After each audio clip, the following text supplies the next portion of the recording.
నీతోనే నా పెళ్లి నిశ్చయమైంది. ఇప్పుడేమో అందరి ముందు వద్దని అంటున్నావా? నీతో నాకు పెళ్ళా? నీకేమైనా మతిపోయిందా ఏంటి? కలలు కండం ఆపు యోధా. ఈ రాజ్యం మొత్తానికి నువ్వెంత బలహీనుడివో తెలుసు.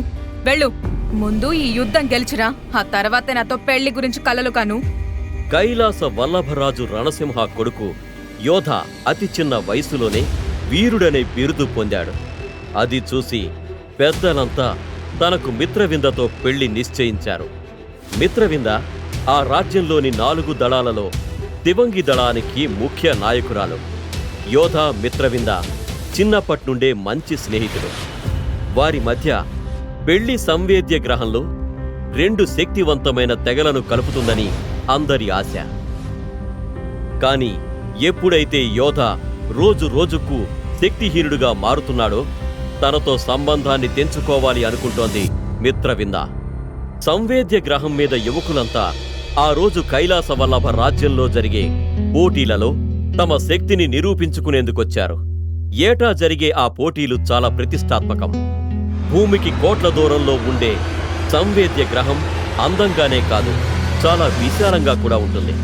అక్కడ ఉండే ప్రకృతే కాదు, మనుషులు కూడా చాలా ప్రత్యేకంగా అద్భుతమైన శక్తులతో ఉంటారు. ఆ శక్తులను 9 తారలతో కొలుస్తారు. ఓ వ్యక్తికి కేవలం 1 నక్షత్రమే ఉంటే అతని దగ్గర ఎలాంటి శక్తి లేదు అని అర్థం.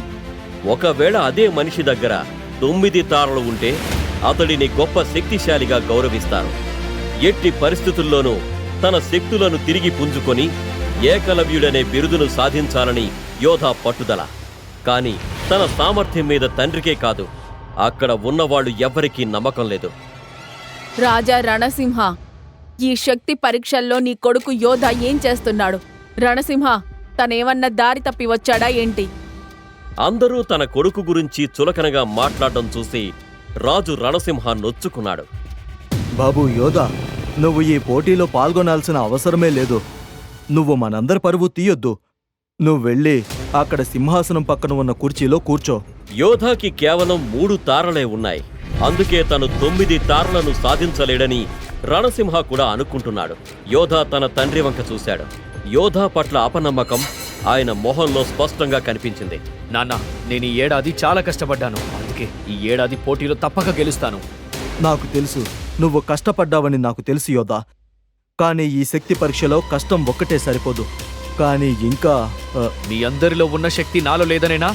అవునా? మీకు నా మీద నమ్మకం లేదు. ఆ మాట వింటూనే యోధ తండ్రికి విపరీతమైన కోపం వచ్చింది. యోధ రణసింహలు అలా వాదించుకుంటూ ఉండగా ఆ శక్తి పరీక్షల దగ్గరకు మిత్రవింద కూడా వచ్చింది. యోధా, కనీసం ఒక 10 ఏళ్ల పిల్లాన్ని కూడా ఓడించలేని బలహీనుడివి నువ్వు తెలుసా? ఎందుకిలా మా అందరి సమయాన్ని వృధా చేస్తున్నావు? అది విన్న యోధ తండ్రి కోపంగా, మిత్రవింద, మీ ఇద్దరి పెళ్లి చిన్నప్పుడే నిశ్చయమైందన్న విషయాన్ని నువ్వు మర్చిపోవద్దు. మీ నాన్నగారికి ఈ రోజున ఇంత గౌరవం ఆస్తి ఉన్నాయంటే అందుకు కారణం మీ ఇద్దరి మధ్య ఉన్న అనుబంధమే.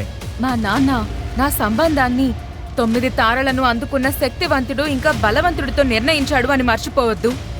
కానీ ఇవాళ నా కళ్ల ముందు నిలబడినవాడు ఒక బలహీనుడు. మిత్రవింద అన్న మాటలకు యోధ గుండె పగిలి కన్నీరు ఉబికి వచ్చింది. కాని అందరి ముందు కన్నీళ్లు పెట్టుకోవడం ఇష్టం లేక అక్కడి నుంచి వెళ్లిపోయాడు.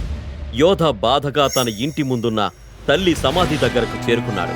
అంతా తన తండ్రిని చూసి నవ్వుతున్న దృశ్యం గుర్తుకొచ్చి కోపంతో రగిలిపోయాడు. యోధ బాధగా తన తల్లి సమాధి మీద తన తల వంచుకొని ఉన్నాడు. గట్టిగా కళ్ళు మూసుకొని, 3 ఏళ్లుగా నా శక్తులు ఏమీ పెరగడం లేదు. అమ్మా, నేను మళ్ళీ నా శక్తులు తిరిగి సంపాదించాలి. అప్పుడే నాన్నగారు మళ్ళీ రాజ్యం ముందు తలెత్తుకొని నిలబడగలుగుతారు. కానీ నా శక్తులు ఎందుకని పెరగడం లేదు? ఆ మాటలు అంటూనే యోధ తన పిడికిలి బిగించి నేల మీద గట్టిగా కొట్టడం మొదలుపెట్టాడు. తన దుఃఖం తీరేలా అలా కొడుతూనే ఉన్నాడు. కాసేపటికి అలసిపోయి మళ్ళీ మాట్లాడటం మొదలుపెట్టాడు. అమ్మా, అమ్మా, అంతా అయిపోయింది. ఏదో చమత్కారమో అద్భుతమో జరిగితే గాని నా శక్తులు నాకు తిరిగి రావు. అంతలో తనకు ఓ స్వరం వినిపించింది. యోధ, నీకు నా మాట వినిపిస్తోందా? తన తండ్రి పేరు వింటూనే యోధ కంగారు పడిపోయి తన చుట్టూ చూశాడు. కాని తల్లి సమాధి దగ్గర తను తప్ప ఇంకెవ్వరూ కనిపించలేదు. కాని అదే స్వరం మరోసారి వినిపించింది. అటు ఇటు వెతకడం ఆపు యోధ. నేను నీ ఉంగరంలో ఉన్నాను. ఆ మాట వింటూనే తన కుడి చేతికి ఉన్న ఉంగరాన్ని చూశాడు యోధ. ఆ ఉంగరం తన తల్లి ఇచ్చిన చివరి కానుక. యోధ ఆ ఉంగరం వంక ఆశ్చర్యంగా చూస్తుండగానే అందులో ఓ సంచలనం మొదలైంది. అది చూసిన యోధ భయపడిపోయాడు. క్షణాల్లో ఆ ఉంగరం నుంచి ఓ రూపం తెల్లటి పొగలా బయటకొచ్చింది. నిదానంగా అది ఓ వృద్ధుడి ఆకారంలోకి మారింది. తన ముందే జరుగుతున్న ఈ విచిత్రాన్ని చూసిన యోధ తన కళ్ళను తానే నమ్మలేకపోతున్నాడు. ఆ ముసలి వ్యక్తిని చూస్తూ యోధ అడిగాడు, ఎవరు నువ్వు? నా ఉంగరంలో నువ్వేం చేస్తున్నావు? యోధ ఆ ప్రశ్నలు అడగగానే ఆ విచిత్ర రూపం తన చుట్టూ తిరగడం మొదలుపెట్టింది. దాన్ని చూసేందుకు యోధ పదే పదే తన తలను తిప్పుతున్నాడు. కాసేపు ఆ రూపం తన ముందుకొస్తుంది. అంతలోనే అది తన వెనక్కి వెళ్ళిపోతుంది. అలా చాలాసేపు తన చుట్టూ తిరిగిన తర్వాత తన ప్రశ్నకు జవాబు ఇచ్చేందుకు ఆ రూపం ఆగింది. నేను ఎవరో తెలుసుకోవాల్సిన అవసరమే లేదు నీకు. కానీ నువ్వు ఎక్కడి నుంచి వచ్చావు? నేను ఎక్కడి నుండి వచ్చాను అనే విషయం ఏదో ఒకరోజు నీకే తెలుస్తుంది. కానీ ఇక నుంచి నిన్ను ఎక్కడికి తీసుకువెళుతున్నాను అనేది మాత్రం నువ్వు తెలుసుకోవాలి. యోధ, నీలో ఏదో ప్రత్యేకత ఉంది. అంతా నిన్ను మళ్ళీ గౌరవించాలని అనుకోవడం లేదా? నీ శక్తులు 3 తారల నుండి 9 తారల వరకు చేరుకోవాలని లేదా? చెప్పు. ఏదో ఒకరోజు నిన్ను అంతా ఏకలవ్యుడని పిలవాలని లేదా? ఉంది, కానీ దాన్ని ఎలా సాధించాలో తెలియడం లేదు. అదంతా నువ్వు మర్చిపో. ఇక సమయం లేదు. ముందు నువ్వా పోటీలో గెలువు. నేను నీ ఉంగరంలోనే ఉంటాను. వెంటనే వెళ్ళు. అలా అంటూనే ఆ ఆత్మ తిరిగి తన ఉంగరంలోకి ప్రవేశించింది.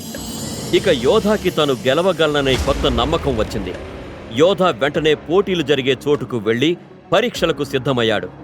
అతన్ని చూస్తూనే అక్కడి సైనికుడు పోటీలను ప్రారంభించాడు. నీకు జరిగిన అవమానం అప్పుడే మర్చిపోయావా? యోధ ఆ మాటల్ని పట్టించుకోలేదు. ఆ రోజు పోటీల్లో యోధ ఒకే ఒక చేత్తో అగ్నిగోళాన్ని విసరాలి. ఆ బంతిని ఎంత దూరం విసిరితే అతనికి అంత శక్తి ఉన్నట్టు లెక్క. అంతా తమ తమ శక్తుల్ని ప్రదర్శిస్తున్నారు. యోధ సమయం వచ్చేసరికి ఆ ఉంగరాన్ని తలుచుకుంటూ ఆ అగ్నిగోళాన్ని ఎత్తాడు. అరే, ఏంటిది? చాలా తేలికగా అనిపిస్తుంది. యోధాకి తను చాలా శక్తిశాలిగా మారినట్టు అనిపించింది. తనలో ప్రతి నరం ఉక్కులా మారినంత బలం ఉంది. ఆ శక్తితో తను వేగంగా అగ్నిగోళాన్ని విసరగానే అది ఆకాశంలోకి దూసుకుపోయింది. ఆ వేగాన్ని చూసి తన తండ్రి, మిత్రవింద అందరూ కూడా ఆశ్చర్యపోయారు. యోధ పరాక్రమం చూసి అక్కడ అందరూ చప్పట్లు కొట్టడం మొదలుపెట్టారు. రాణా రణసింహ తన కొడుకును గర్వంతో చూస్తున్నాడు. అదే సమయంలో సంవేద్య గ్రహం అంతా పూర్తిగా చీకటిగా మారిపోయింది. ఆ అగ్నిగోళం నీటిలో పడకుండా నేల మీద పడి ఒక్కసారిగా పేలిపోయింది. వెంటనే ఓ ఆకుపచ్చని మెరుపు ఆకాశం నుండి ఉరుగుతూ వచ్చి నేరుగా యోధాని తాకింది. ఆ వెలుతురును చూసి అంతా నోరు తెరుచుకుని ఉండిపోయారు.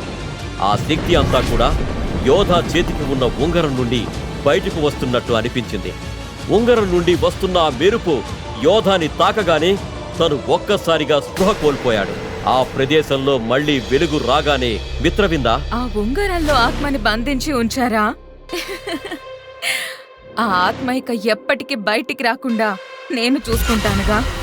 తను పెళ్లి చేసుకోబోయే వ్యక్తినే నాశనం చేసేలా మిత్రవింద ఎందుకు ప్రవర్తిస్తోంది? ఆ ఉంగరంలో ఉన్న ఆత్మ వెనక ఉన్న రహస్యమేంటి? యోధ తన తండ్రి గౌరవాన్ని నిలపగలుగుతాడా? ఈ ప్రశ్నలకు జవాబు తెలుసుకోవాలంటే ఇప్పుడే డౌన్లోడ్ చేసుకోండి పాకెట్ FM. ఇంకా వినండి అద్భుతమైన audio series. Stay tuned to Pocket FM.